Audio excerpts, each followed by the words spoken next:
Si esta historia te llega al corazón, no olvides suscribirte y decirme en los comentarios desde qué ciudad o país la estás viendo. Tengo mucha curiosidad por saber dónde se escucha mi voz hoy.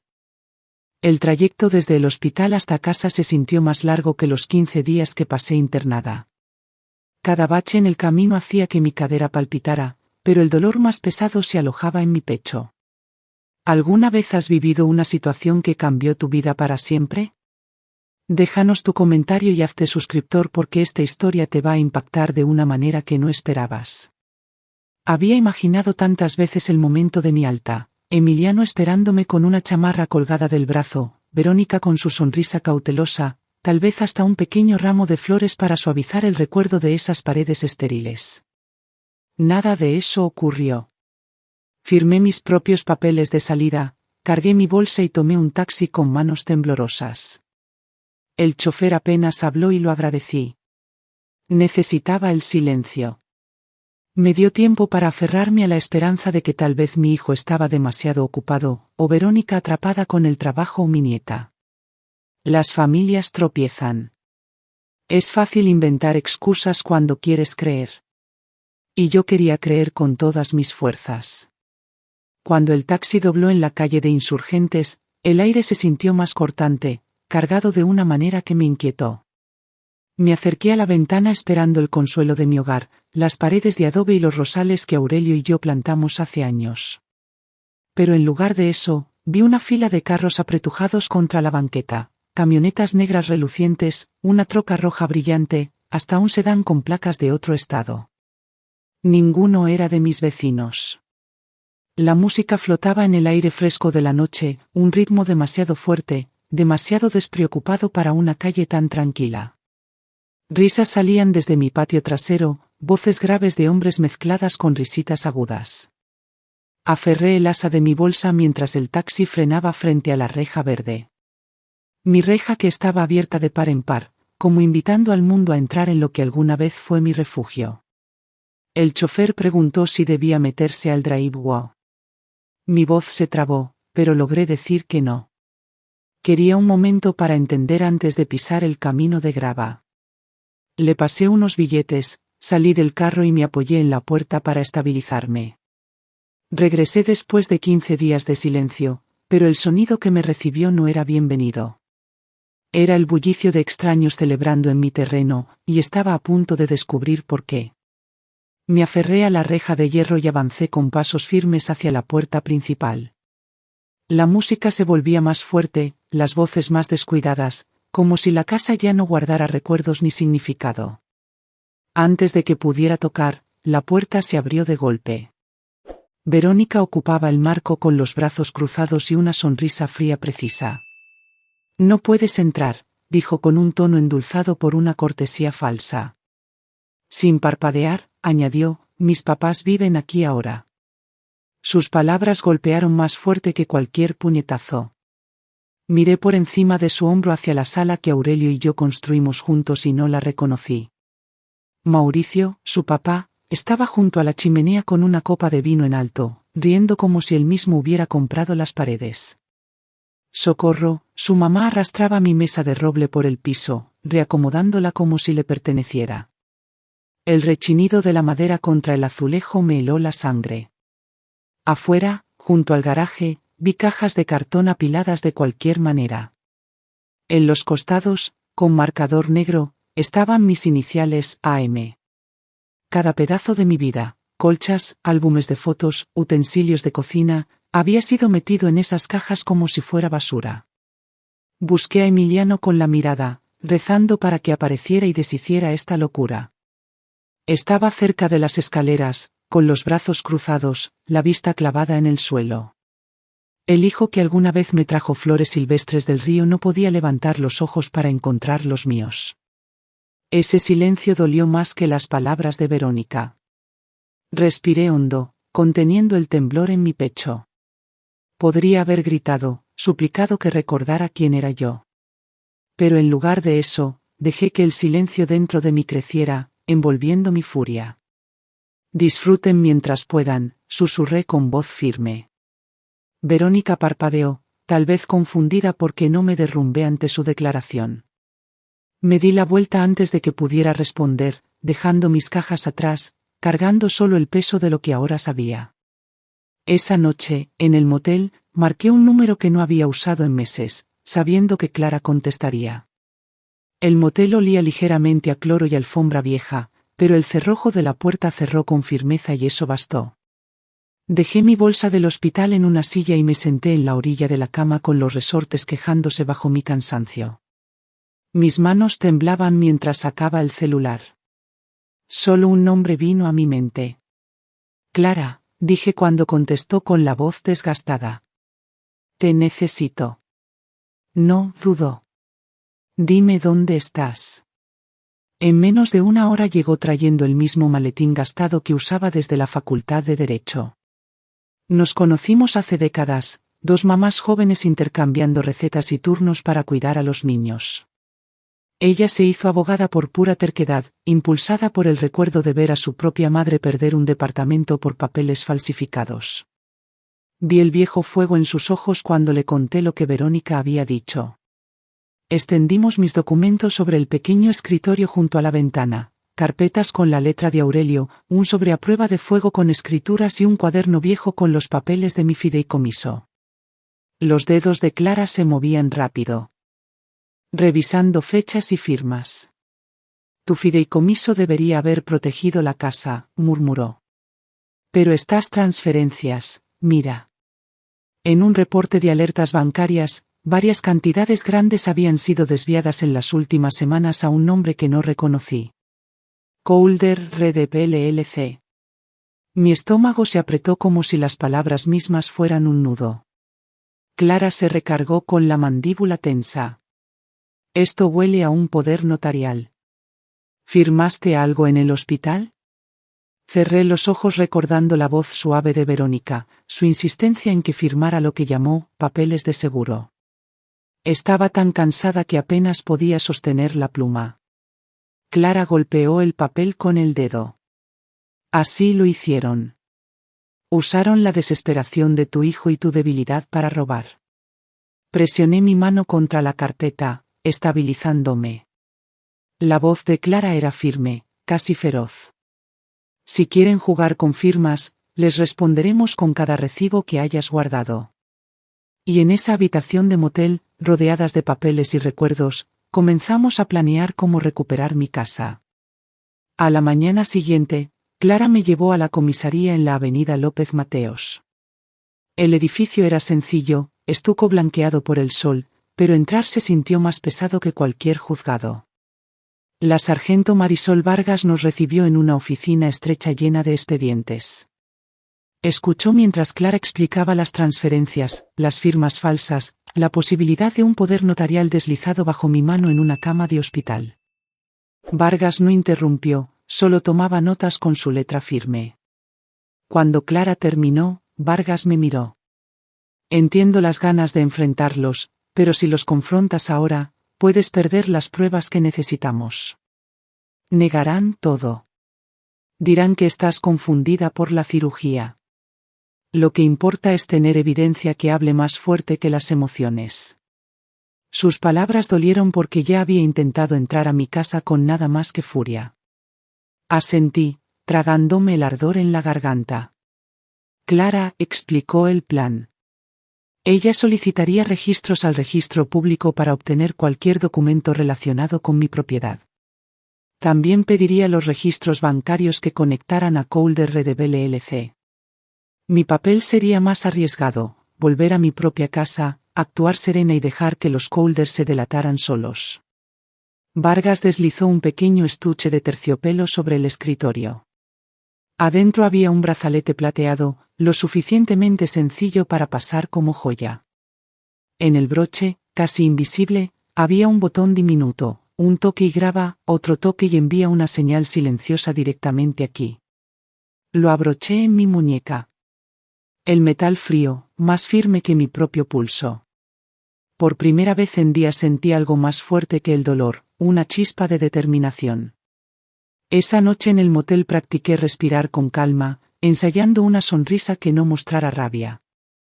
La furia no ganaría esto. La precisión, sí. Cuando el sol se hundió detrás de la Sierra Madre, supe lo que tenía que hacer. Volvería a esa casa no como víctima, sino como testigo. Esperé hasta que la música volvió a sonar por toda la calle. Era la misma risa despreocupada, el mismo bajo retumbante que me recibió cuando regresé del hospital. Pero esta vez no entré a ciegas. Ajusté el brazalete en mi muñeca, presioné el broche una vez y crucé la reja abierta hacia adentro. Los Calder habían convertido mi hogar en su escenario. Globos flotaban cerca del techo, botellas de vino abarrotaban mi comedor. Mauricio se recargaba en la chimenea con una copa en alto, como si la casa lo hubiera coronado rey. Su voz retumbaba, llegando a cada rincón.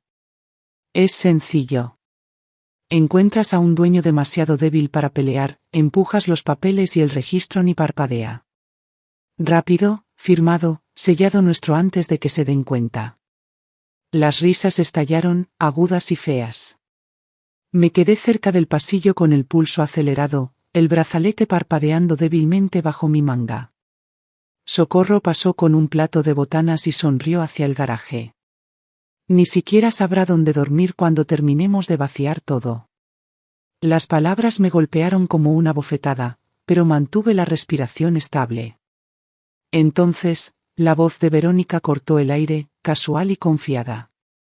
Sus medicinas están en nuestro cuarto principal. Las agarraré después. Nuestro, como si ella siempre hubiera pertenecido ahí, como si yo nunca lo hubiera hecho. El brazalete grabó cada sílaba. Me giré ligeramente, lo suficiente para ver la sala sin ser notada. Papeles cubrían la mesa de centro, contratos, carpetas manila, sobresellados por la oficina del registro. Mauricio los revisaba con descuido, presumiendo a un invitado sobre otro terreno en Insurgentes que pronto sería suyo. Presioné el segundo botón. La señal salió invisible y silenciosa. Si esta historia te llega al corazón, no olvides suscribirte y decirme en los comentarios desde qué ciudad o país la estás viendo. Tengo mucha curiosidad por saber dónde se escucha mi voz hoy. Minutos después, el sonido de sirena se mezcló con la música. Puertas se cerraron afuera. La sargento Vargas y 2 oficiales entraron con pasos firmes, Clara a su lado con una orden judicial. Las risas se apagaron. La mano de Mauricio se congeló sobre su copa. Socorro se tensó mirando hacia el pasillo donde yo estaba. Verónica intentó recoger los papeles, pero un oficial la detuvo. Celulares y documentos fueron embolsados. La fiesta no terminó con un brindis, sino con un silencio tan pesado que parecía romper las paredes. Salí al aire de la noche con el brazalete cálido contra mi muñeca, sabiendo que la verdadera batalla apenas comenzaba. Al día siguiente del operativo, Clara extendió un montón de documentos sobre el escritorio del motel. No eran solo míos, escrituras de casas a lo largo de la calle Insurgentes, algunas ya transferidas, otras en proceso. El nombre de la empresa de Mauricio aparecía una y otra vez, ligado a contratos y transferencias bancarias. No solo querían tu casa, dijo Clara con la voz tensa. Están comprando todo el vecindario.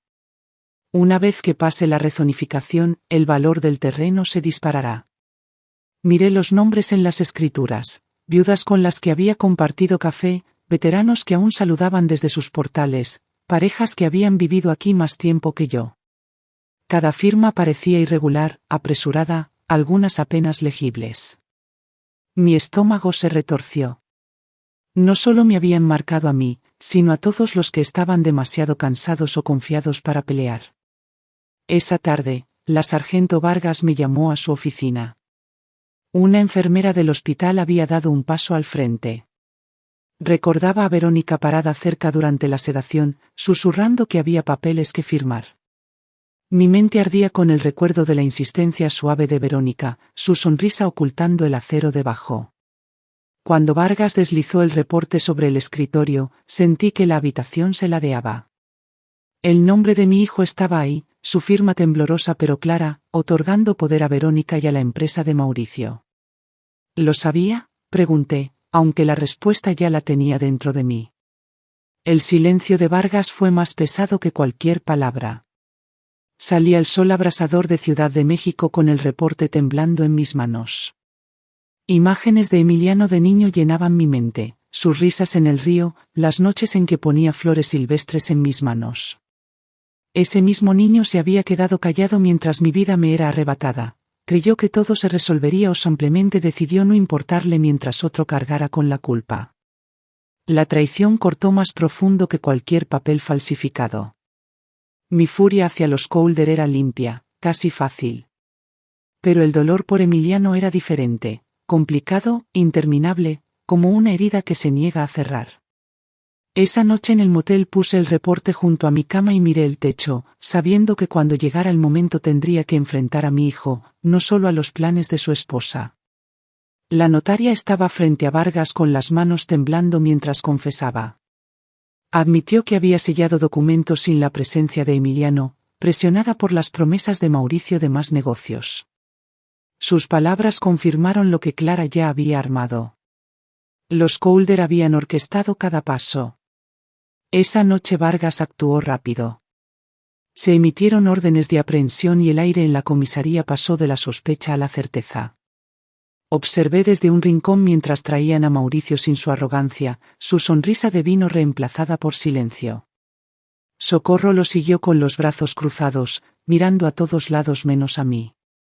Verónica llegó al final con la barbilla en alto, aferrándose a la arrogancia que había envenenado mi hogar. Fraude, falsificación, conspiración. Cada cargo cayó como piedra en la sala. Pero mis ojos buscaban solo un rostro. Emiliano llegó por separado, no esposado, pero pálido y encorvado, como si el peso de todo lo aplastara.